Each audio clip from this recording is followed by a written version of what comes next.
It's April. It's the Pirelli World Challenge, and that means one thing. We're in Long Beach. It's time for the Roar by the Shore.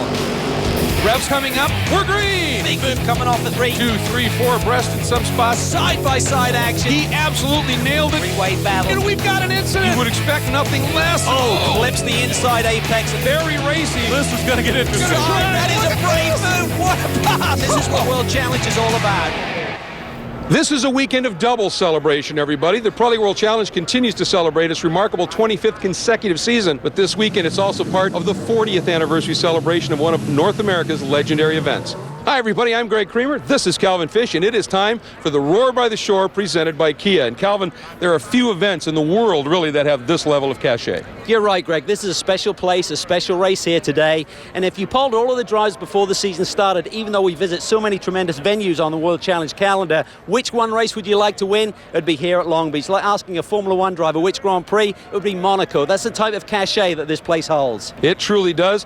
And it is the second consecutive street race. It comes on the heels of what was an unbelievable season opener a couple weeks ago on the streets of St. Petersburg. Hey, Calvin, the launch was not the greatest one for Thomas Enga, and it caused chaos. It did. It really stacked up the right side of the field. You can see Cameron there involved, our championship defender, Johnny O as well. And it was chaos heading down into the first turn. Somehow most everybody snuck through, one of them being Andy Pilgrim, who leapt into an early lead, started drawing away from Anthony Lazzaro in the Ferrari. Yeah, he was awfully strong. The race they set up on that caddy was really tough. We saw a great battle right behind him with Mancuso and Palmer going at it. Yeah, that's in the new GTA category that Palmer ended up winning. And it was a couple more of the Lamborghinis that were giving chase as Enga fought back. Meanwhile, in GTS, it was Andy Lee getting to the front with Lawson Aschenbach giving chase, but a tough moment here between Jack Baldwin and Dean Martin. Yeah, really aggressive move there down at the inside. Jack wanted to get his way to the front. Here we go on board with him into turn 4. With Dean Martin, one of the toughest competitors in the series, he didn't want to give it up. And the Kias had a rough weekend, and during the race itself, didn't get much better. It did, and Rick Lachey gets a little roughed up there in turn 8. He was going to continue to a very strong finish for his program. And here was possibly the key moment of the race. Jim Taggart in the Porsche lost sight of his braking point, got into the side of Eric Davis in the Mustang very hard, caused a yellow, and one guy was smiling, a guy named Thomas Enga. That's right. It really got him back in the mix here. Here we see him make an immediate move on Palmer. That's a move for 4th down into turn 1. And he was going to continue a charge when he was on clear track, throwing down blistering laps, got around Mancuso and the other Ferrari, then getting around teammate Lazzaro. Now he had to make up a big deficit to Andy Pilgrim, and boy did he. The chase was on. Andy was driving a brilliant race, but it was inevitable that the pole sitter would catch him. Then there was a bit of debris on the track. You can see off to the left there. That is the Mercedes of Tim Pappas. They stayed green, but it caught out Andy Lee getting caught behind Surfalis. And then this move, a brilliant move by Enga. A late dive down the inside, and that got him the checkered flag and the win. And then Aschenbach, once he cleared Andy Lee, able to open it up, bring home the win in GTS. 3 exceptional podiums, some great action at St. Petersburg. Cal, there was one driver, though, that we didn't see in that highlight, Mike Skeen, but big news this weekend. That's going to change.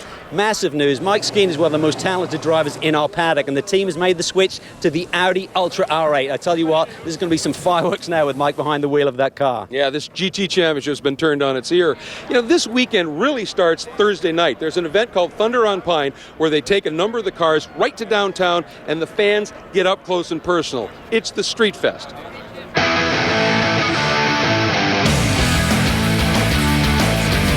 If it's fast and loud, she's in. She loves it.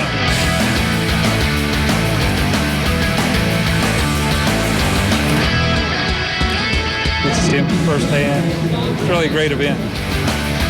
I am so excited about this weekend.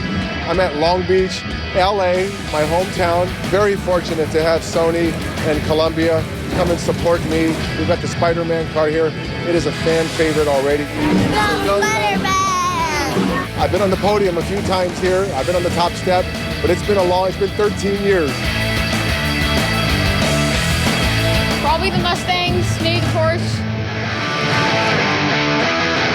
We got a TRG, Aston Martin GT3 car, so I think we could be competitive here, and I think we can race for a win. It's going to be a street fight.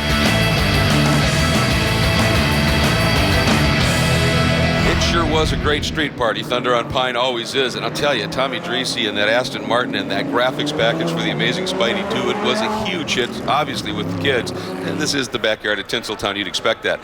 Time for our Motul race analysis. And Cal, it's got to start with what a day for racing. Beautiful, about 60 degrees, sunny. 11-turn street course here, just under 2 miles. Packed grid once again, 40 cars, and there you see the lap records. And they fell in qualifying. This series continues to go quicker and quicker. It is fantastic. This venue has such a fabulous draw and brings out celebrities and fans that just love this sport, love this series, left and right. Let's go to our Pirelli storylines, Cal. Has to start with Johnny O'Connell. Where is he after last year? Where is he after St. Pete? Well, our two-time GT champion Johnny O had a disaster in St. Petersburg, involved in that first lap Schmozzle in a big hole in the points early in the season. Last year he had the same, but he rebounded nicely. And last year at Long Beach, so close to victory, then problems with that caddy late in the going really took the victory away from him. He wants to go a lot better here today. In GTS, well, can the Kia Optimas of Johnson and Wilkins rebound after problems in St. Petersburg? Not the start to their championship campaign they were looking for, but so far this weekend, in practice and in qualifying, they have shown a lot of speed. And they're under the gun just a little bit. This is, after all, the Roar by the Shore presented by Kia. And you talked about that speed. Well, those two drivers, they want to live up to and meet the pressure. And they've shown already this weekend they just might be able to do that. 2014 is the second consecutive year that Kia is the presenting sponsor of the World Challenge race here at Long Beach. It's very close to us, very close to our corporate office in Irvine, California. Very excited to be here, coming off St. Petersburg with 2 top 10 finishes and a hard-fought weekend for us. But our Kinetic Motorsports team did a great job getting the cars ready, short turnaround to get over here to the West Coast. This is our hometown race. We'll have as many as 200 VIPs and guests and family and friends with us to help celebrate. We only get to come to Long Beach one time per year, and we really do it up when we do. One of the best tracks we go to, tons of fans. However, it's a street course, it's very challenging. Getting off the corner is one of our strengths that we've really improved on in the off season. We love Long Beach because we had our first podium here 2 years ago when we first entered the series. So there's a lot of good motivation here. Every year we have the same goal, and that's a championship. And last year we got really close. We've got the car that can compete. The car is very durable, it's very reliable, and it's got the performance it needs to be very competitive in this tough series. Well, Cal, there's no question that those Kias are great street fighters. You look at what they achieved at some of the street course races last year. St. Pete, a problem for them, but they're in the hunt here for sure. They do, though, have to survive a very challenging Long Beach street circuit. It's time for our Cadillac Key Corners. Johnny O'Connell's going to give you a look at this demanding circuit. Hi, I'm Johnny O'Connell with Cadillac Racing here at Long Beach, and these are the Cadillac Key Corners at the Long Beach Grand Prix. Right now we're on the front straightaway. We get into 6th gear, fastest part of the racetrack into turn 1, a great overtaking area. We go from 6th down to 3rd. It funnels down into this left-hander, drift out to the wall. Now to one of the most challenging corners, the fountain corner, down into 2nd gear. We use that curb a little bit, accelerate out aggressively into 3rd gear, 4th gear. Okay, then through turn 4. Again, using all the road. One of the challenges anytime you're on a street race is to use all the road but not hit those concrete walls. They win every single time. We now go down into turn 7. We're up into 5th gear. Then we break down into 3rd. Nice and tight to the apex, using all the road, accelerating out into 4th gear, into turn 8. We can overtake in this area, especially with the slower category GTS cars. Then we finish this corner using all the road to the 2nd fastest part of the racetrack. Going down to turn 9, again into 6th gear, and really braking in deep around the 300 marker. We're onto the brakes, down into 3rd gear, carrying our momentum through turn 9, out to the wall again. The long, slow, lazy, turn 10. Getting ready for one of the most important corners here, the hairpin. 2nd gear, use all the road, accelerate hard and aggressively down the straightaway. Hopefully we've carried enough speed to pass that guy in front of us, and that is a lap of the Long Beach Grand Prix. Well, that was a fabulous look at this Long Beach circuit. Those GoPro cameras certainly bring it to life from the driver's eye view in the capable hands of Johnny O'Connell. We've got more to come here, of course, from the Roar by the Shore presented by Kia, so stay with us. We'll be right back to Long Beach.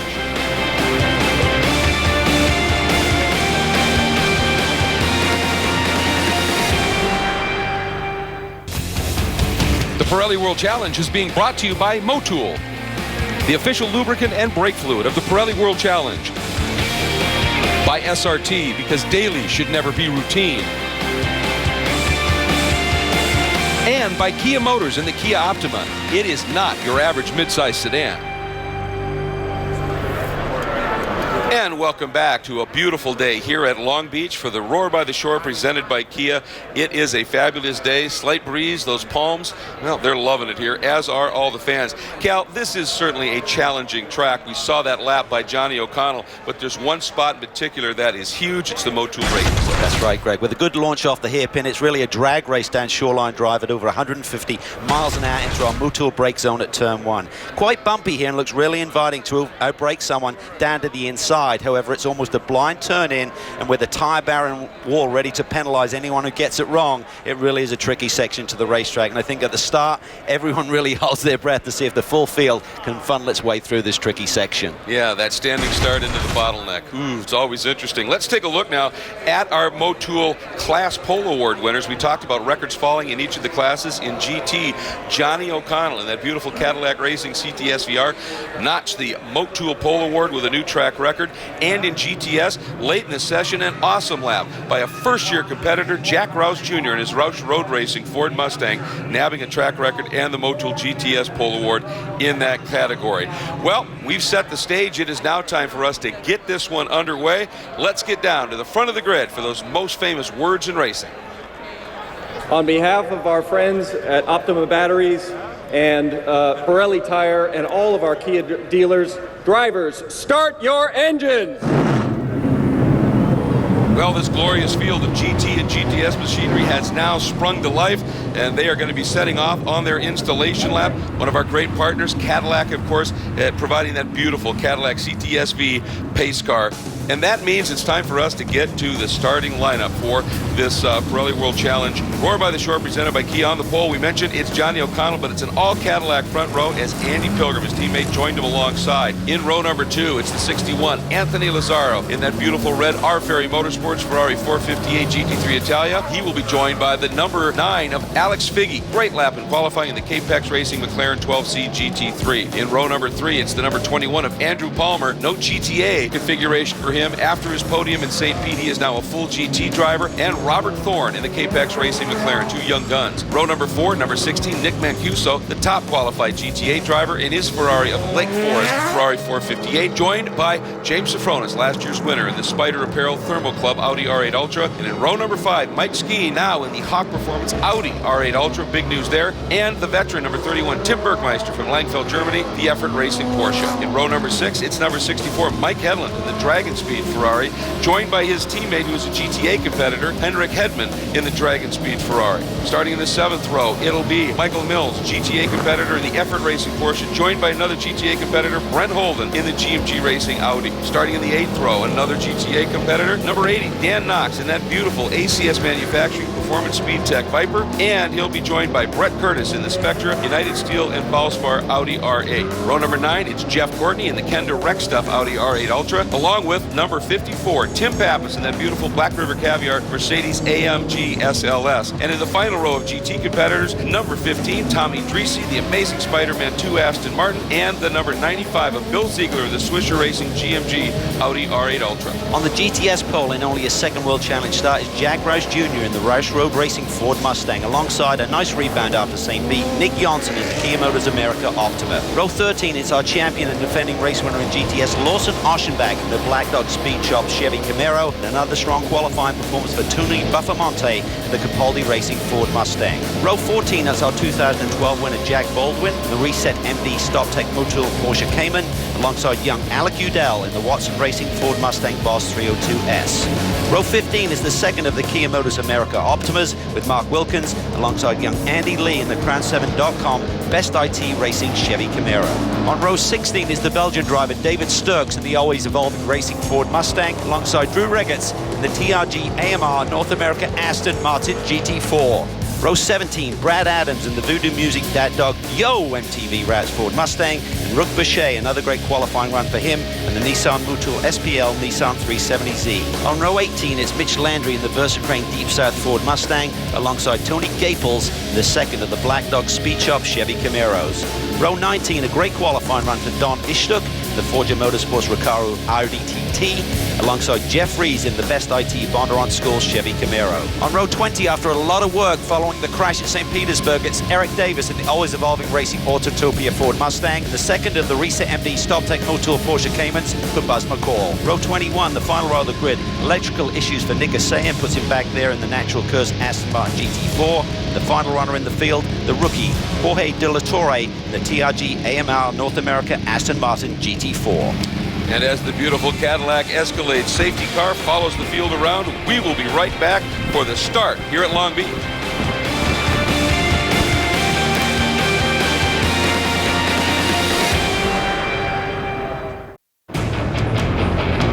It is a glorious day for racing here at the Roar by the Shore, presented by Kia, and we are about to do exactly that. And one of the things that gets us excited is knowing we've got some unbelievable onboard shots you'll be able to view, courtesy of the Kia Quadbots and those GoPro cameras. And we are looking forward to that one, Cal. Absolutely, these views really show just how tough this circuit really is.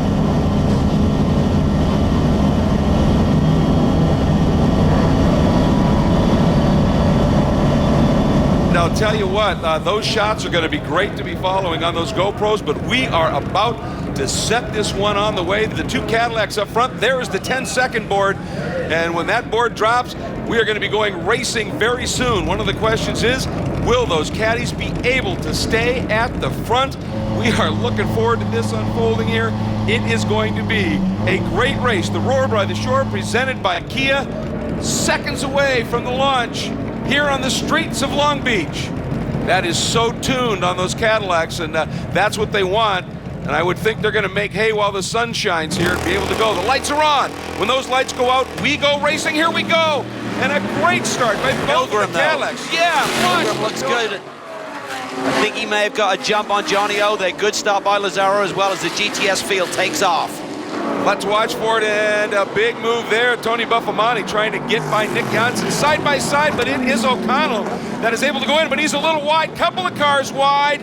Bergmeister squeezing it in the Porsche, able to get through, Cal. So far now they've got to funnel it up in the a little bump there, heading into the fountain. It's a bit chaotic, but so far, so good. Looks good. Safrona's had a good start there. We see the two GMG Audis right there. Oh, problems there at the fountain turn, and that's Aschenbach. He's involved, our champ. Aschenbach is involved. That is the number 52 of Sturks is involved. Baldwin's involved. Oh my goodness, a couple of the key players, and those are big hits. And this no way this is going to continue. We are going to have to go to a caution. You can see fluid as well, Cal. Yeah, that's Baldwin, our 2012 winner, and our 2013 winner and current championship leader. Lawson Aschenbach was involved, and I think there was damage to the back end of that Black Dog Speed Shop Chevy Camaro. So big drama here on the opening lap. And it looked to me that, as happens every once in a while on these tight corners in these circuits, the GTS field, the front guys in that, extremely good drivers, and they get involved in the back of the GT field a little bit, and that just causes huge compression. And as we said, you know, you really have to hold your breath here on these initial starts here, just trying to funnel A through turn one, but then it gets really tight there, and there's like a concertina effect as you get to that fountain turn. Boy, it looked for a minute like everybody was going to skate through, and you know, going into the fountain, we saw some cars really wide, but everybody seemed to make the gap and let it happen. But just past that, obviously, is where we had the issues. So now, what does this do in terms of changing any kind of strategy in the race? Well, I think everyone just needs to settle down now. I mean, we've had such a clean race at St. Petersburg, just the one caution there. Everyone's had a good run this weekend, so you know, you expect when you come to a street circuit to have some argy-bargy, have some drama like this, but it's really unfortunate we've got two of our big championship contenders, Baldwin and Aschenbach, involved in this one. Yeah, it is that, but let me ask you a quick question here now. We talk about the caddies, that launch control, obviously that's all set. They are able, because they're a little heavier, from what I understand, to get heat in the tires and be more effective early. The GT3 cars takes a little bit longer for those tires to come up. But let's go back and take a look at what happened on the start itself. And again, watch for those lights. When they go out, we launch. Watch Pilgrim, left side of your screen. He gets a little bit better bite off the line there. I thought he was going to out-accelerate Johnny O'Connell, but O'Connell had the inside line. You see the rest of the GT field pull away. Then there's that GTS field. See Baldwin there right in the middle of things. And one car at the back didn't get moving right away, but it was at the far back. And it looked as though Pappas did not get the best of getaways in that Black Caviar, the Black River Caviar Mercedes, and had a couple of the GTS cars alongside. Watch for Figgy there, that Lamborghini. I was talking to Johnny O'Connell about his pole run. He said, I tell you what, Figgy had a great run going, but he made a little mistake right in this turn we're looking at right now, turn 8 and in turn 9. I said he said he could have been a threat for that pole position. So he sits fourth right now. He could come to the front. Remember, he was leading here last year before he had some kind of brake issue down in turn 1. Yeah, and apparently they were saying at St. Pete that there was a little problem. The ABS was reacting to some unusual inputs, and it really affected his ability to brake deep, which obviously you have to do. They said, we've got that sorted out. Now we just need to figure out running on American-style bumpy tracks with these Pirelli tires. The compound in the States is different than what those cars have ever run in Europe. And I think that's the key for all of these new GT3 machines. I mean, they don't have a notebook, particularly with the Pirelli tie yet. So why is the Caddy, which you would think would be at a slight disadvantage, doesn't have all the aero effect of those GT3 machines? Well, they have the notebook to work from. And I think that's what we saw in qualifying. O'Connell and Pilgrim on the front row. Andy had such a strong race car at St. Pete. He couldn't really hold off Thomas Enger for the win there, but a really strong second place finish. And I think that will continue, but I think when we get to the next round of the championship at Barber, that's where the aero effect, the handling of these GT3 cars should really come to the fore. Absolutely. They're all chomping at the bit to get to that smooth, high-speed corner track. Well, let's take a look at our Optima Batteries best standing start, and it goes to the number 75 of Eric Davis in that sort of white and teal, always evolving Autotopia Ford Mustang. He made up 9 spots on that standing start at the completion of the last lap. So a superb job by Eric Davis, and congratulations. There's a good look at Eric as he gets that Optima Battery best standing start. That's great to see. Remember, he got involved with that incident at St. Petersburg in turn 4 with Jim Taggart, and a lot of damage to that car. The team's done a great job in getting it back, looking strong, and he had an awesome start there. Yeah, it's my understanding that Taggart went to the team and said, I want to help you get that car fixed. You do whatever we can possibly do.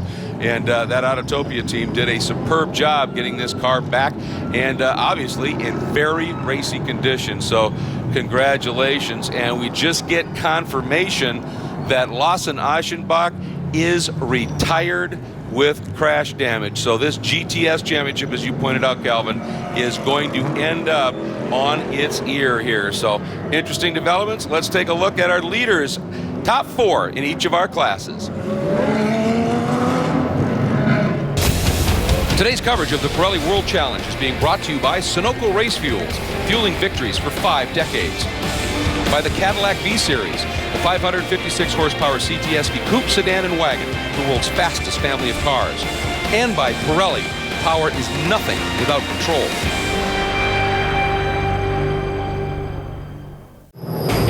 We are back in Long Beach for the Roar by the Shore presented by Kia. Great action unfolding, but we want to talk a little bit about the Black Dog Speed Shop team and Team Chevrolet. They drive these iconic Camaros. They are eye-catching. They are very much recognizable. But for the Black Dog team, well, you'd expect them to have a black, mean paint scheme on these cars. The great thing about the Chevrolet Camaro is it's got some pretty distinct and pretty unique and bold lines. You know, it's quite edgy. It's not the, the smooth type flowing cars, and that's what I think it gives it so much character, because it's got that edgy look to it, and the flat black goes right along with that. The flat black paint has become kind of a team identifier. We kind of joke flat black dog, and it reminded me of back in the day when guys would soup up their cars and they didn't have enough money for paint and they just left it with the primer on. But that's actually a pretty cool look. It's definitely a bit of an iconic style looking car now, because it's flat, it's mean. Well, in my mind, I think it scares the competition. But they might see the car coming in the rearview mirror and might go, oh, that's that Black Dog car again. You got GT caliber guys, in a GTS style program, and I think it sort of screams that sort of mean attitude that we want to have sometimes, and I love it. So I got to say hats off to these guys, because it really does look good, and I'm excited to drive it. When this new body style, the retro modern body style, made its debut in the movie Transformers, it was jaw-dropping and everybody thought, that is cool.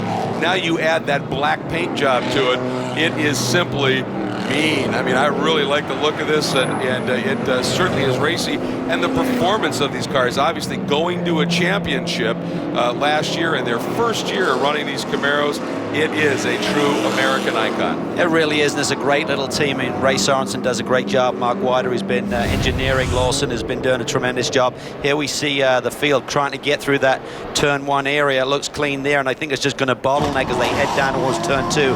I think you can see right there, that may be Baldwin all the way to the left, up and over the curb. Then Oschenbach slows there a little, then he gets tagged. So there seemed to be a problem with Lawson Oschenbach. And I think that's really what triggered everything right there. In the middle of the pack, suddenly there was a sandwich effect. He's down with Jeff Lepper.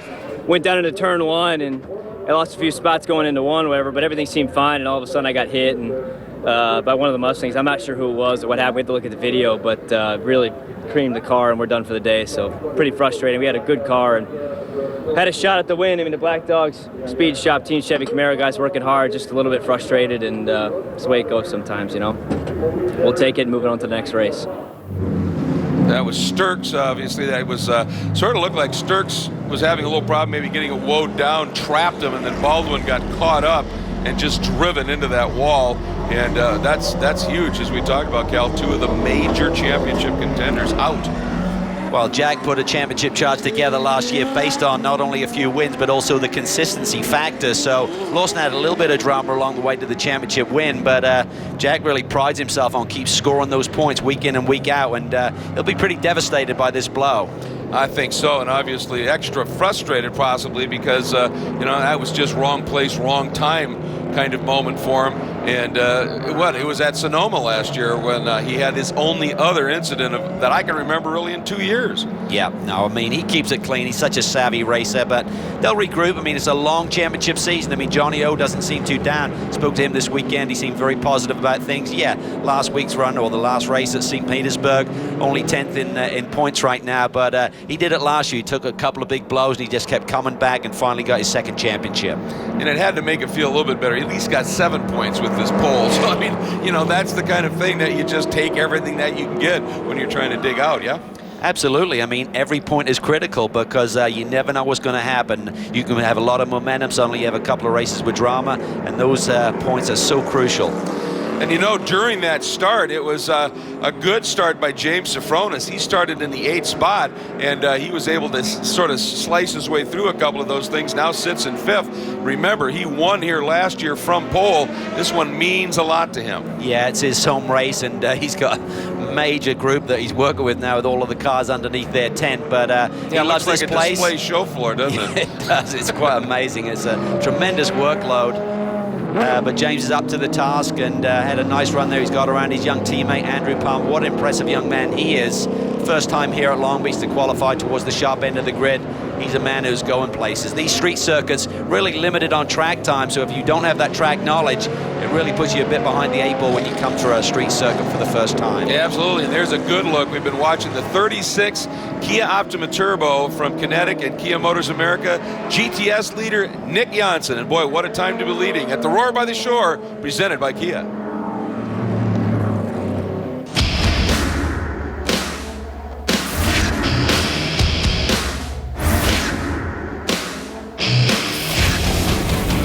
Today's coverage of the Pirelli World Challenge is being brought to you by HPD, Honda's North American Racing Company. By Porsche, Intelligent Performance. And by the Fiat 500 Abarth, small but wicked.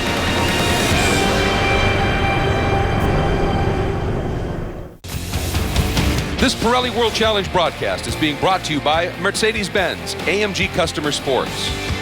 By the Cadillac V-Series, the 556 horsepower CTSV Coupe, sedan, and wagon, the world's fastest family of cars. And by HPD, Honda's North American Racing Company. Welcome back, everybody. Lights are out on the pace car here at Long Beach for the Roar by the Shore, presented by Kia. They are working their way into the infamous hairpin here, and we should be going green this time by. The 2 Cadillacs sit in front of Anthony Lazzaro in that beautiful blood red Ferrari, but right behind him, that blue and yellow Cape Pack scheme of Alex Figge in the McLaren, and then the 2 Audis of Sofronis and the impressive young Andrew Palmer. Pace car is in, And let's watch for it here. Watch that start stand up on the left. And a late green, but we go. And right away, a couple of cars, Bob, and a big defensive move on Robert Thorne. Yeah, Thorne gets a great run there in that Lamborghini. The blue and yellow car currently on the left side of the straightaway going down into turn 1. Boy, and Figgy got a good run on Sofronis. Oh, this is tight between the Lambos. Sofronis gets through there nicely. Palmer uses all of the curb. Boy, they got squeezed bad, but they were able to get through, but that was a very close moment by those McLarens. Oh, look at that. Hedlund almost squeezed to the wall in that black Ferrari. That's going to let Tim Bergmeister make that Mike Mills come up and get a good no, that was Bergmeister getting by Mills in front of the pro. Oh, Hedlund runs way wide, Cal. Yeah, his teammate right behind him, so these Ferraris just need to settle it down a little bit. Got to get some temperature into these tires. Everyone trying to find a rhythm. Then we look back at our GTS leader, Nick Janssen. Jack Roush Jr. put that car on the pole. He sits third there. Tony Buffamonte, another great run for him there.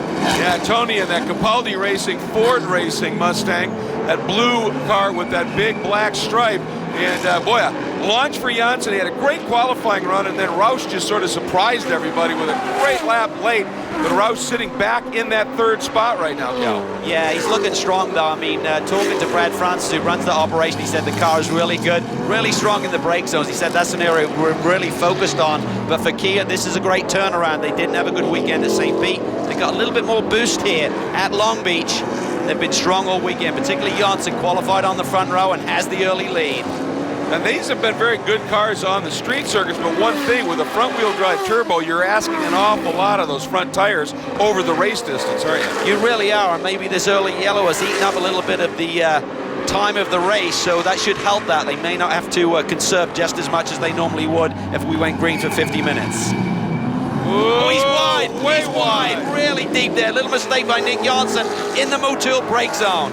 And Buffamani, as a result, closes right up on the back once again. So now Nick has to do that job once again, but he's got it settled back in. And I'll tell you what, we have to say a huge thank you to the GoPro cameras for we're seeing so many amazing in-car shots. That really lets us see what's going on board and from that driver's perspective. But up front, it is O'Connell, and he's got his wingman right there in formation, and they've opened it up a little bit on that Ferrari. They really have, and I think they realize they need to make some points here in these couple of races at St. Petersburg, and here should be right in their wheelhouse. This is more of a point and squirt type of racetrack. You don't really carry a lot of speed through the corners. Right here, turn it and then just launch off this corner. Horsepower kicks in, and the caddies are really strong there. Well, the other thing, too, is that not only, we talk about their launch control, but their TC is incredibly well sorted. That's huge out of that hairpin for this long run, isn't it? Yeah, absolutely. I was talking to one of the mechanics who used to work on the Cadillac team, and he said we spent weeks and months perfecting this a couple of seasons ago, and I think that's what you're seeing in the early, particularly in these early laps where you don't quite have the grip. You're really leaning on those driver aids, as we call them, the electronics, the TC, traction control, to be able to put the power down and break away and get that little cushion that you're looking for. Yeah, these Cadillacs doing what they needed to do early. We're going to step away for a moment. Let's take a look at the top four in each of our classes. In GT, O'Connell, Pilgrim, Lazaro, and Sofronis. And in GTS, Janssen, Buffamani, Roush, and Udell. This is how racing should be. The top sports car racers in North America. 50-minute, door-to-door, all-out sprint races. Standing starts and 0 scheduled pit stops. A battle of the brands with over 18 manufacturer brands racing. Watch us on the NBC Sports Network and online at world-challengetv.com. The Pirelli World Challenge. This is how racing should be.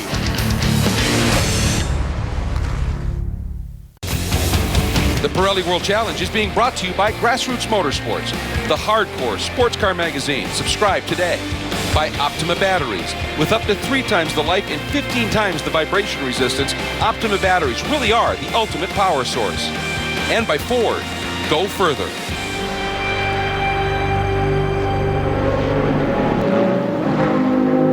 Nick Janssen in the number 36 Kia Optima Turbo starting to open it up just a little bit in the GTS class here at Long Beach for the Pirelli World Challenge Championship. This is the Roar by the Shore presented by Kia, so Nick feeling the pressure and handling it beautifully, but behind him, we've got a real good scrap going on here. As you can see, some superb racing, and they're coming up on some traffic. There is Buffamani, the blue Mustang, Jack Roush in that multicolored car, and behind him, Cal, 18-year-old Alec Udell. He's got almost 40 starts in World Challenge competition, has run full seasons for 3 years coming in here, except this race, because in California you got to be 18 to race a car in California, and he finally is here in racing, and what a job he's doing. He's doing a great job, and that had to be so frustrating for him to watch the action at Long Beach, one of the iconic racetracks in all of North America, yet he couldn't compete even though he's competing in the championship. And here is a look at Andy Lee in that Crown 7 Best IT Camaro. He is pushing for everything he can get right now, trying to move up through the pack. And let's take a look as a result of that. He is our iBox suspension cam carrier. And this is one of those street tracks, all kinds of off-camber changes, lots of different direction changes, hard on these suspensions. It really is. You can see the iBox suspension working really hard. Surface changes, the bumps in the road, and you do eat a lot of the curb here as well. I was talking to Oceanback's crew this morning and said, we broke a shock in qualifying, and we broke one here last year, so if you eat those alligator teeth right there, you can break some suspension.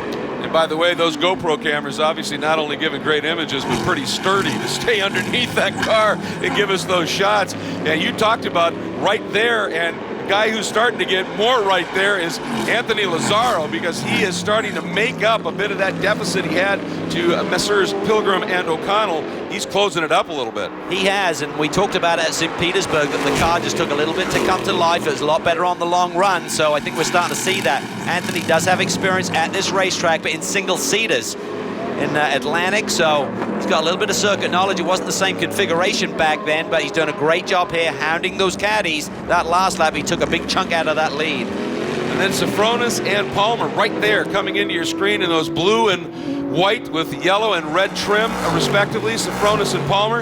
And the Audis that Safronis ran and won with last year, one of the issues they had was it took a long time to get those tires to really come in. He said that's even more so now with these GT3 cars. If this stays green, they could come into this in pretty short order. But look at that, Janssen continues to draw away, but this battle for second is just getting more intense. Roush even showing a nose. Not quite close enough. I think he's just trying to get in the mirrors. And Mark Wilkins is coming after Udell in the other Kia. Yeah, Wilkins is looking strong there, starting to put the pressure on Udell. Jack Roush Jr., what a performance by he. Had never seen this racetrack. He does a lot of work with the iRacing simulator to learn the racetrack. And boy, oh boy, to put it on the pole against some of this experience. There's a lot of laps here at Long Beach. That was a great qualifying run by him here yesterday. It was. There's Udell in that black and red Mustang from Motorsports Development Group and Watson Racing, and then behind him is Wilkins. And Wilkins told me earlier, he said, you know, you get released for your qualifying based on your points. And he said, we didn't have that great a run, obviously, at St. Pete. He said, so I was released in traffic. And he said, I got caught out a couple of times. He said, by the time I got a clear track, the sweet spot for those Pirelli P0 slicks was already gone. And he said, I just couldn't do enough. Yeah, I mean, it's really a key. You want to really hit that sweet spot when the tire's up to temperature, and you want to sort of like set your pressures accordingly, your starting pressures. But suddenly, if they're coming into that sweet spot and you're hitting traffic, you can be overpressured by the time you get a clear lap. And I think that's what may have happened to Mark here yesterday. But they're just trying to get back on track, get some nice consistent runs. Look at this. Buffamante really feeling the heat from Roush as Wilkins continues to hound Udell there in the 5th spot. Yeah, Roush looking in, looking out, just trying anything he can figure out right now. Of course, those are both Mustangs, as is the car that Udell is in. Looks like Wilkins maybe got a little bit of a run on Udell. See if he... And that is Figgy again. A problem down in turn 1, Cal. That's where his brake rotor exploded on the Volvo last year, and a problem in the same area today.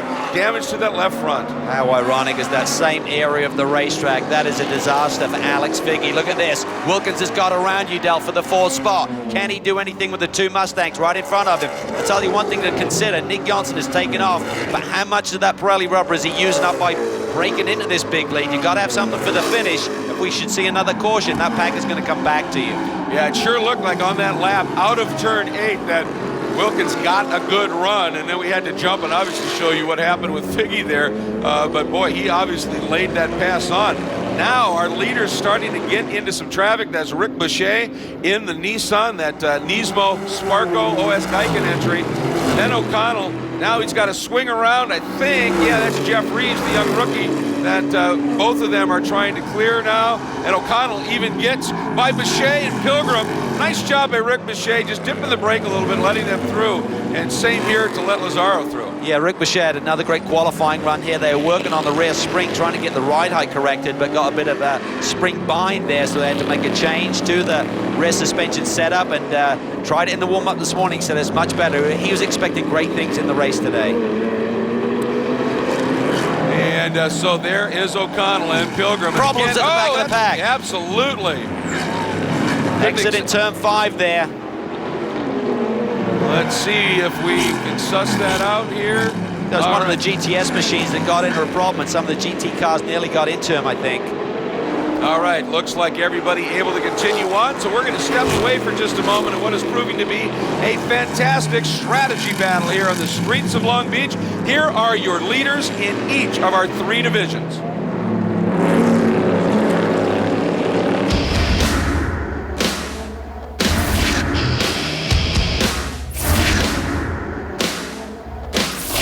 We're back at the Roar by the Shore, presented by Kia, and it is absolutely great news this year that an iconic manufacturer, Porsche, is back in the World Challenge in force, and they are always looking to push the envelope. And Porsche and motorsport are kind of go together ever since the company has built their first car, which was in 1948, and only a couple of weeks after the car was built, it was raced by a customer on an Austrian street race. Ever since then, we've been involved in motorsports to support our customers, but also with factory programs, testing new technologies in different platforms worldwide. Initially, we started racing really to prove and to test components, and we've never given this up. So even today, we try technologies in our cars which find their way in some shape or form in the production car, and everybody of us can use it on the street. And the interesting thing about World Challenge is it's a sprint race. You don't have pit stops, you don't have a lot of wait by yellows and all of that, so it's really not very forgiving. From start to finish, you just give whatever you can to finish the race and try to be on the podium, and that's very exciting racing. Well, I'll tell you what, Porsche has really established its performance pedigree with racing. There's no question of that. And of course, it's an amazing test bed, and that's one of the reasons they're in it, isn't it? Yeah, and that's why they built such great street cars, because they transfer that technology from the race car over to the street cars, and couldn't have a better car on the road. Quick correction here, it's actually Alex Figge who continues to run. It was his teammate Robert Thorne who had the problem down in turn 1, so it's he who Bergmaster is trying to chase down now for that 8th spot in the field right now. Yeah, I didn't know you could have dyslexia with the number upside down, apparently, is what the problem is. So I went with you, so. My bad on that one. But, you know, a couple things. We're starting to see, one, the number 20 of Andy Lee smoking a little bit, so he may have a problem. We were wondering why he was dropping back instead of going forward.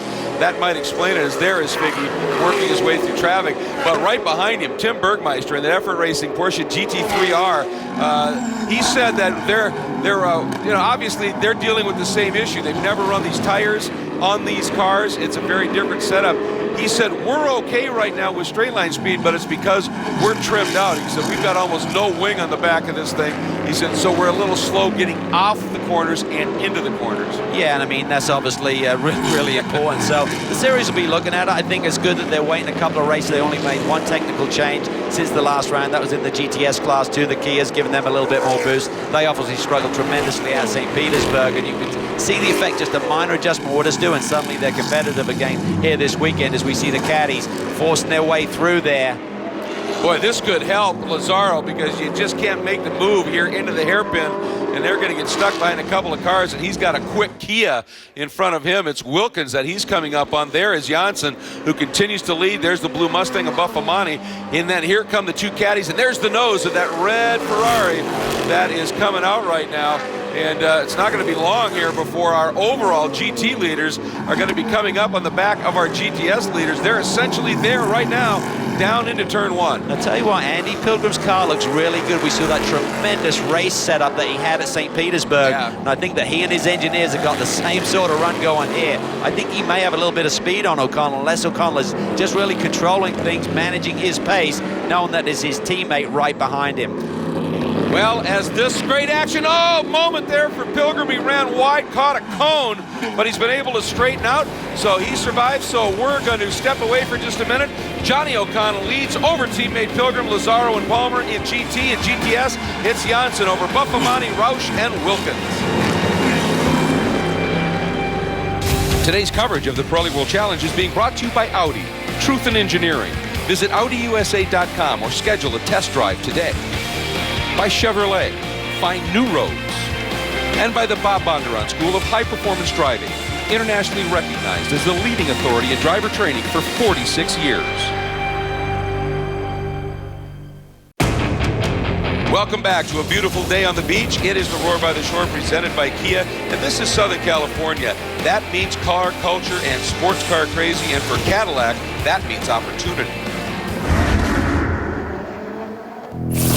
Team Cadillac had a great start to the season. Andy Pilgrim finished second against really a truly amazing new field in the Pirelli World Challenge. A lot of pretty cool race cars out there, and we're looking to carry that momentum here to Long Beach. And you know, Long Beach is one of our favorite races. It's always a great place to be. Fans are great. They've got a lot of activities going on around here. It's kind of like a festival atmosphere, and we get a lot of great interaction with our product here.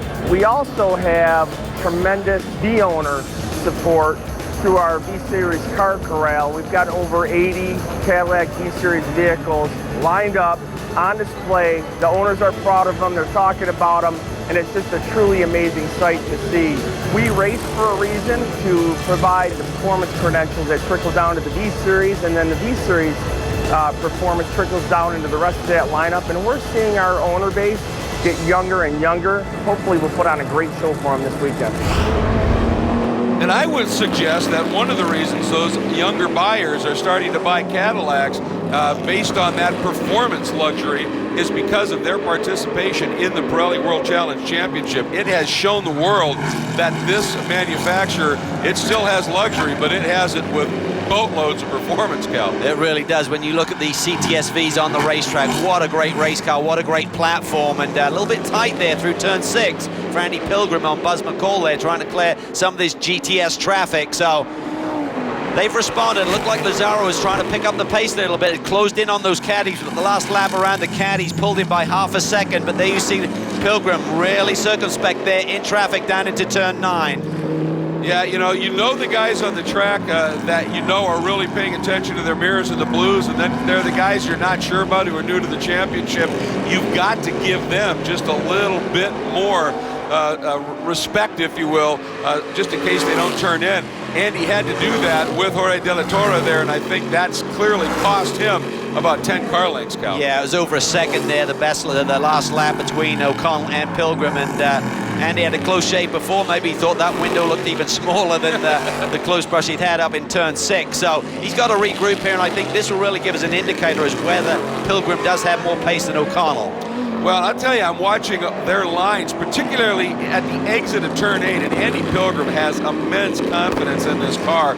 He turns in sooner, lets it flow out, takes it almost into that wall, and it's just absolute precision with it. I think he really likes what this car has. I think he's come into this championship season in a really positive mindset. I think the car is working for him well. We saw in his race performance at St. Petersburg. Another great run. Oh, really tight there. That's what I mean. He is using all of the road there. That is for sure. That was a whisker away from the fence. Yeah, I mean, Johnny, a little bit later turn in and gets a little bit straighter out of it, and Andy's just carrying every ounce of speed through there, and he's done that lap in, lap out. Boy, he is going to get parked here this time, though. Tough place to get by. Let's see, does he try? He does. Yeah. And that's the rookie Reeves, who did a nice job of seeing him coming and just letting him slide through. Yeah, Andy had to go. If he's got anything for Johnny O'Connell, time is not on his side right now. We're under 10 minutes to go. He had a little wave there. I don't think he's particularly happy about getting through that slower traffic there. It's a tough section of the racetrack, 9, 10, and 11. There's not a lot of room there, and you can't literally disappear if you are the slower traffic. And, of course, hoping for a little bit more help is that guy in that bright red Ferrari from Our Ferry Motorsports, Anthony Lazaro. And look, O'Connell, nice move, juking around, picking that spot up. I think that was Nick Kasayan in the Natural Gears, Aston Martin from Aston Martin North America, and the Racers group. Now Pilgrim needs to get through. There is Lazzaro, and then it's a pretty good gap back to the rest, isn't it? Yeah, it is. These three have really taken off. I thought the Audis would be a bit stronger here on the longer run, but they seem to have got caught a little bit in traffic. Don't have the ultimate pace in this front-running three. Nick Gassain's really had a troubled weekend with that Aston Martin, electrical issues. He's gone into limp mode, other issues with the car, but they'll get it right. They'll keep growing. It's a great team, and Nick obviously making the move from real time for this championship season. Absolutely. So as O'Connell and Pilgrim continue to run at the front, we're going to step away for a moment. As we do, we're going to show you the leaders in all three of the Pirelli World Challenge divisions. Stay with us.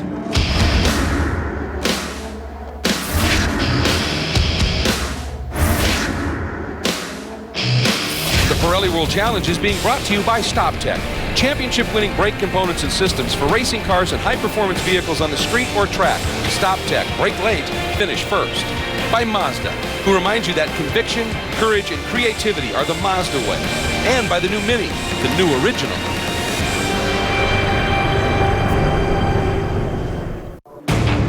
O'Connell, Pilgrim, the Cadillacs, then the Ferrari of Lazzaro. They are closing up on each other. 1, 2, 3 overall in a GT here at the Roar by the Shore, presented by Kia for the Long Beach event. And what a legendary one it is, the 40th running of this iconic race, and so proud in its 25th anniversary year to have this, props race. For Tommy Dreese. Spidey. Beautiful looking race car, but he said, I've been struggling with the brake zones here this weekend. I'm not sure if that was the issue there, but the debris flag was out. I think there may be some debris from this race car. And okay, yeah, there's no change. Obviously, Dreese's going to try and get his way into the pits. And this amazing, intense racing and all of the great backstories are easy to find through the World Challenge social media package. And of course, at world-challenge.com, you go there for all the latest news and views on the Pirelli World Challenge. Go to worldchallengetv.com. You can check out cool in-car videos, driver interviews, and watch this complete race and all other Pirelli World Challenge races, or the Facebook page, where you can search Pirelli World Challenge's fan page, interact with other World Challenge fans, and post your race pictures and video. And of course, on Twitter, join the World Challenge Twitter account at twitter.com/WC Racing. Receive instant updates on race weekends from the series. And this is getting fierce, Cal. It really is. And Nick Johnson, there you see him going through turn 8. He's got a nice lead on the second place runner, that blue Mustang, Tony Buffamonte. Jack Roush has settled back down a little bit. He's got a few car lengths now between Ian and the second place runner right now. You know, I thought I saw one of those red Ferraris suddenly very, very slow in the background. I wonder if we may have a problem by Nick Mancuso. There's Dreese's car struggling and finally making it into pit lane. He's had so much success here at Long Beach as his home track, and he's won here before, had a Trans Am victory, been on the podium in sports car competition as well, so not the day he was looking for. Boy, look at this. I was going to say, in traffic, wow. Lazzaro's finally there. It's just a matter of everybody getting through clean. Tony Gables, yes, leaves the door open for Lazzaro to slice through. That traffic has such a huge effect. Lazzaro really wasn't in the picture, and suddenly he's right on the tail of these two leaders. For O'Connell, he does have a wingman in Pilgrim. He's going to need to defend. And you know what Anthony was saying coming up on the back of Brad Adams? Yo, stay outside. Look at that, Pilgrim middle of the road. Lazzaro looks to the inside. Doesn't make a serious attempt, just feeling him out. Boy, I'll tell you, that was the gift. That clump of traffic that these caddies caught has been the gift for Lazzaro. And this game is on. Top three have broken away, but this battle between them now. Oh, and the number 80, that is the beautiful ACS Manufacturing Performance Speedtech GT3R Viper of Dan Knox. Looks like he's going to be able to get it around and keep it green, Cal. Yeah, he does. Does a nice job there, just cleanly turning that Viper around. But here we see the battle for the GT lead right now. O'Connell has stretched the lead just a little bit. Pilgrim having to defend that compromised his line around the racetrack on that last lap, and that eats up lap time, of course. So looks like Lazzaro settled back down again. I'm not sure how hard he wants to push. Does he have the pace to really take it to these caddies? Didn't force the issue on Pilgrim when he had a chance. By the way, we've got to give Peter Knox the benefit of the doubt there. He's one of our GTA drivers. He is one sick puppy this week, and he's been getting 1 or 2 IVs a day just to try and stay hydrated. So that makes for a long weekend of racing. And again, O'Connell catches a little bit of a break in traffic, gets by Mitch Landry and then Versa Crane's car, as does Pilgrim. Now the question is, does Lazaro get through without losing too much momentum? It didn't look too bad. Not too bad, man. Lost a tenth or maybe a little bit more, but just a good clean run there. As we said before, the GTS cars cannot disappear, and obviously these GT cars do have a lot more speed. Great run here by Anthony Lazaro, though. The team is doing a great job. They're helped by the Multimatic organization out of Canada, really working hard on the suspension and geometry of that race car. It's a good core group. You've got guys like Peter Gibbons, for so long was really orchestrating the success at Newman Haas in IndyCar, so they got some really quality people in that group. And it shows, there's no question of that at this point as we are watching this lead trio. Now keep in mind, in GTS, Nick Janssen still leads, and we saw that shot a while ago. He's actually opened up about a 4-second lead over Buffamani in the Capaldi Racing, number 33 Mustang, then Jack Roush, then Wilkins, then Alec Udell. So no change of positions there, although they've had a lot of flow through those lead 5 in that GTS category. Yeah, they really do. Dominant performance by Nick Janssen here today, just stretched the lead and seems really comfortable out front, and whilst it stays green, he's going to be in good shape. The team really had to regroup after St. Petersburg. They changed the pulley systems on the front of their engines to try and eliminate the issues they're having at St. Petersburg, and that little bit of boost has helped as well. So they come here, looks like it's going to be a strong weekend for them. Really their home race with corporate headquarters just down the road. Absolutely, and we're going to step away real quickly here, but our leaders in the top 4 in the overall in GT, Johnny O'Connell and Pilgrim, but Lazaro coming, and then a ways back, Mr. Palmer, and in GTS, Nick Janssen continues to hold on in front of Tony Buffamani, Jack Roush Jr., and Mark Wilkins.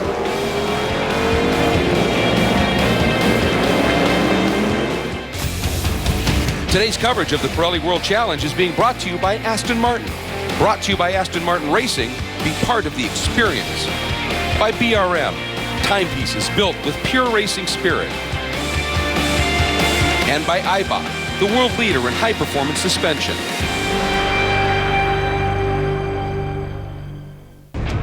Today's coverage of the Pirelli World Challenge has been brought to you by Recaro, premium automotive seats. Experience the difference. By GoPro, maker of the versatile Hero line of cameras. By Nissan, innovation that excites. And by RaceKeeper, the industry's leading video data logger. Make your next lap your best lap with RaceKeeper. We are back, and Nick Janssen continues now to stretch that margin in GTS here at the Roar by the Shore, presented by Kia. They were talking earlier about the pressure you feel, one at the manufacturer's home race, and one that they decided to drop a little skin into and be the presenting sponsor on. And he said, we want to make him proud, and he sure has been. Yeah, looked really, really strong here. Got the jump on Jack Roush Jr. at the standing start. Obviously wasn't involved in that schmozzle there down in turns 2 and 3 that took out Baldwin and Oschenbach. So may have been a different story if those guys were players here today, but nonetheless, very, very strong, and he's backed up by Wilkins sitting in the 4th spot as well.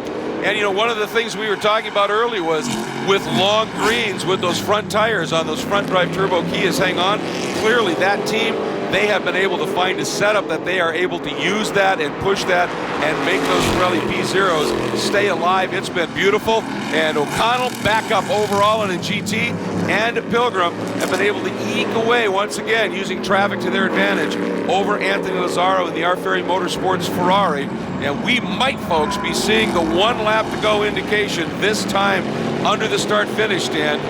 Yep, there it is, white flag in hand, Cal. Yeah, and I think Andy Pilgrim was trying to get a little bit closer to Johnny O'Connell, tried to carry a little bit more rolling speed through the hairpin. That actually hurt him on the exit that time. He seemed to have to check up a little bit, washed out the front end of that caddy. I don't think he's going to do anything silly here on his teammate, but I'm sure he'd like to be close. If Johnny suddenly got big problems in traffic, he'd love to pass, but he's going to try and keep it clean and bring home a caddy 1-2. Yeah, obviously you always want to go for the win, but never at the expense of taking your teammate and perhaps yourself out. And for Johnny, the good news is right now it looks like there's a fair amount of clear track in front of him. Yeah, that's the good news. He can see them up ahead. They may catch them down in the final couple of turns, but I think it's going to be smooth sailing until he gets onto that back straightaway. The good news for both of these boys is Lazaro's a little bit further back. I don't think he's going to be a factor here for the win now. So it's just hit your marks, get through clean. Should you catch traffic, don't do anything untoward. But you're right, as they get down into that hairpin section of track, they might well be running up on the back of that Best IT Camaro. Yeah, and if it was anyone other than Andy Pilgrim, Johnny O'Connell may be thinking, I got a problem here, but he knows that his teammate's going to play it clean, even if it gets stacked up here a little bit at the hairpin. Johnny braking just a little bit sooner, did not get up onto that Camaro, does a nice job. Reeves a little weird on the braking there, but got through it clean, and Johnny, that plan working to give himself a little bit of room. Swings underneath, the checkered flag flies from 0 to hero in 2 races. Johnny O'Connell from a virtual DNF to the win. And finally, at Long Beach, he brings it home, keeping in mind that he's won here a lot in the American Le Mans Series competition, but never in World Challenge. No, not anymore. That will be a sweet victory for Johnny O, rebounded nicely. Here we see our GTS leader, Nick Janssen. What a dominant performance, has led from the get-go here today. No pressure whatsoever. Well, and you know that after all of the issues he had last year, I mean, if he had any luck, it was always bad, that when it finally all came together for Nick, he was going to destroy the field at least once just to get that out of his system. Absolutely. At that one little moment, remember, down in turn 1 where he got in a little bit deep, I think that may have been a wake-up call, and he said, listen, let's just hit my marks here. We can bring this victory home for Kia today. So out of the hairpin in that donorschoose.org, Kinetic Racing, Kia Optima from Kia Motors America, Nick Janssen wheels it down underneath the start stand, and he gets it done. Oh, and has there been a change in position? Wilkins trying to maybe make it a 1-3 for that team, Cal. I think there was. I couldn't see Jack Roush Jr. there in the picture. Wilkins may have picked up 3rd spot. We'll have to wait for them to flash by the line. He does. A double podium for Kia here. Great stuff. That's amazing. Janssen, Buffamani, Wilkins.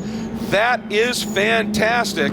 And wow, what a story at this point. And what they're doing here, folks, the Pirelli World Challenge paddock is over on the back side of the track, and actually in the expo, which has been a wonderful place for them to go visit. That's why they're stopping them. They're letting those guys go to Victory Circle, as they should. Let's get you a look at the unofficial results. In GT, O'Connell, Pilgrim, Lazaro. That's your podium with Palmer and Sofronis, the 2 Global Motorsports Group Audis, completing the top 5. And in GTS, Nick Janssen, Tony Buffamani, and Wilkins, 1-3, as you said, Cal, for the Kias.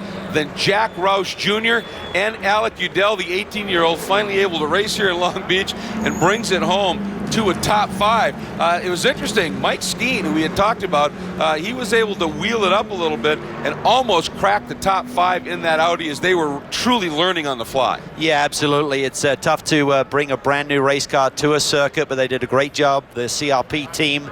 So it was an Audi 456. They want to be on the podium, they want to win, but it's a very strong result for that mark today. And our top finishing GTA, of course, that's the subcategory for the non-professional driver, is Michael Mills in that Effort Racing Porsche. He had the fast lap in that class at St. Pete, so a great job here. But right now, it is time for us to get down and hear from our overall and GT winner with the other member of our broadcast team. Let's get down right now to Jeff Lepper. So Johnny O'Connell, success after success at this track in Pirelli World Challenge, you finally pull it together. Well, you know what? I got to tell you, everybody at Cadillac does such an amazing job. You know, from the leadership of Steve Cole, my crew chief, you know, Mike West, you know, just an awesome weekend. You know, and I really came here wanting to win after last year. You know, I mean, last year to come within a mile of winning and not get it, you know, Long Beach is special. And so to finally get one in the number 3 Cadillac, and it's a good weekend.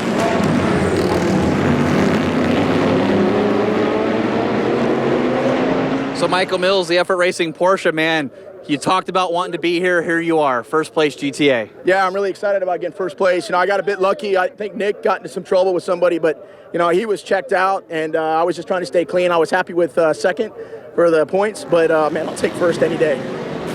Well, that was a very impressive run. Of course, if we take a look at the GT Drivers' Championship points, it's the guy who finished second, Andy Pilgrim, with 2 seconds on the year, who finds himself atop the order.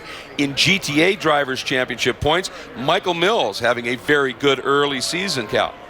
And in the GT Manufacturers' Championship, presented by Nissan, Cadillac takes over the top spot from Lamborghini with a 1-2 finish here today. And that nicely leads us right into our Cadillac CTSV move of the race, Cal, and it was Nick Janssen's superb effort right at the start. Yeah, I mean, he had an awesome standing start there and avoided all of the debris and the schmozzle down in turn 1, turn 2 area, and just dominant from that point forward. And And when you get a start like that in a front-wheel drive car, you have nailed it. So well done for Nick. And since it was Nick, well, that plays real nicely into our next interview, our GTS winners interview. And standing by with our winner is Jeff Lepper.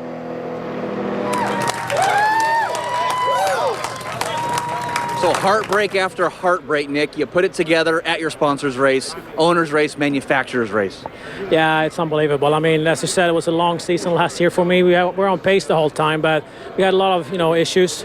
This year we had a little bit of an issue in St. Pete, where we finished 6th, and now a win here today at Kia's home ground. They are 20 minutes away from here. Irvine is their headquarters, so I can't say enough. And thank Kia so much for the support. And this Kia Optima donorshoes.org just were phenomenal all weekend. We hardly touched this since we got here and got it off the truck. The guys have done a really, really good job over the winter and get these cars fast and competitiveness. I couldn't be happier. I'm very, very happy to win here at Kia Grand Prix in Long Beach. Woohoo! Well, with that superb run that Nick put in, it's going to move him as we take a look at our GTS Drivers' Championship points right up into the top of it, but not by much. Tony Buffamonte is right there. It's going to be interesting, Cal. It certainly is, and as we look at our GTS Manufacturers Championship presented by Kia, after the win today, Kia has made it really tight at the top with Ford.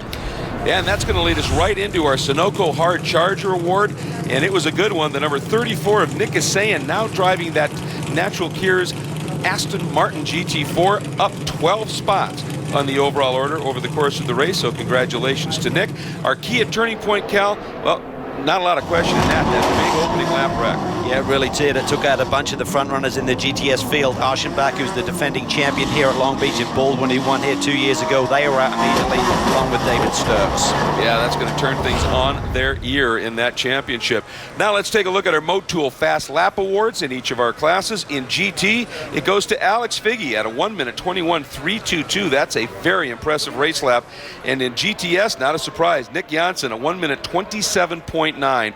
Great laps for both of those drivers. So that's going to sort of wrap things up here, but we've got one more thing for you. As we show you our Kia Rewind, we're going to talk about what's coming up.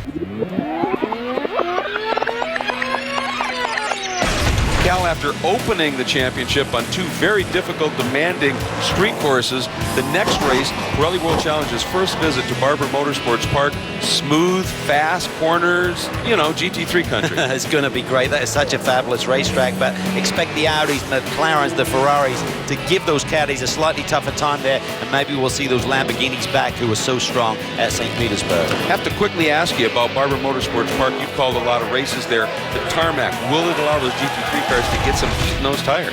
I think it will. I mean, we should have some good, hopefully I live in Atlanta, so I'm hoping that the temperatures heat up in that part of the country by then. So it should be a great race weekend. There'll be lots to look forward to, and it will be action-packed. But I think qualifying, as you know, it's tough to pass there at Barber, so qualifying will be critical. Yes, it will, and that always produces some sparkling entertainment racing at Barber Motorsports Park. And when the Pirelli World Challenge descends on it, it is going to be some fireworks indeed. So we're looking forward to that one. Don't miss it. For Jeff Lepper and for Calvin Fish, I'm Greg Creamer. Thank you so much for joining us here once again for the Pirelli World Challenge here at the Roar by the Shore, presented by Kia. We look forward to bringing you the action once again from Barber Motorsports Park. And until then, folks, take care.